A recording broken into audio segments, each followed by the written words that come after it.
Le ministre camerounais des Finances, représentant du chef de l'État Paul Biya, fait partie des protagonistes en première ligne au sommet de Paris sur le financement des économies africaines.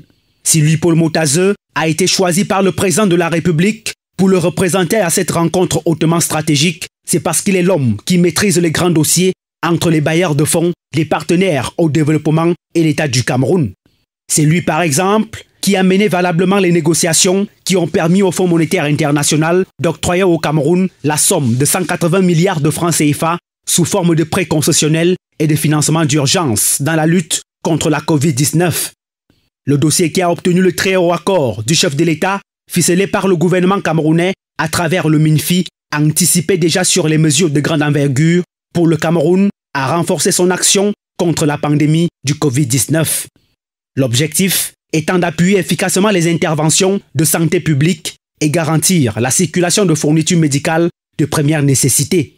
Mais l'objectif prioritaire était de soutenir la relance de l'économie post-Covid-19 en appuyant le secteur privé pour permettre aux entreprises de poursuivre leurs activités et maintenir les emplois.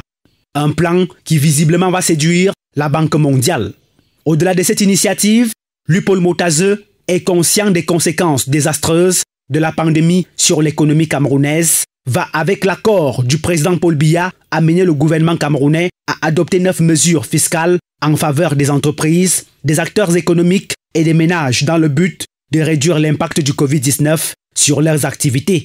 Des mesures estimées à 114 milliards de francs CFA. Dans la foulée, le MINFI obtient de l'AFD une subvention de 6,5 milliards de francs CFA sous forme d'appui budgétaire dans le cadre du contrat de désendettement et de développement.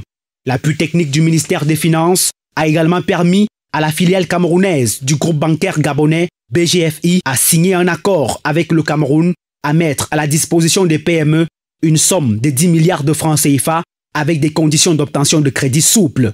Des initiatives et bien d'autres qui prouvent que le Cameroun a su anticiper sur la relance de l'économie post-Covid en misant sur la stabilité des PME et PMI.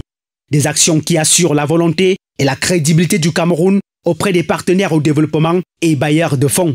C'est donc un choix stratégique axé sur le résultat que le chef de l'État a apporté sur la personne de Louis Paul Motazeu à participer à ce sommet afin que le Cameroun obtienne aussi son moratoire immédiat sur ses dettes extérieures jusqu'à la fin de la pandémie du Covid-19.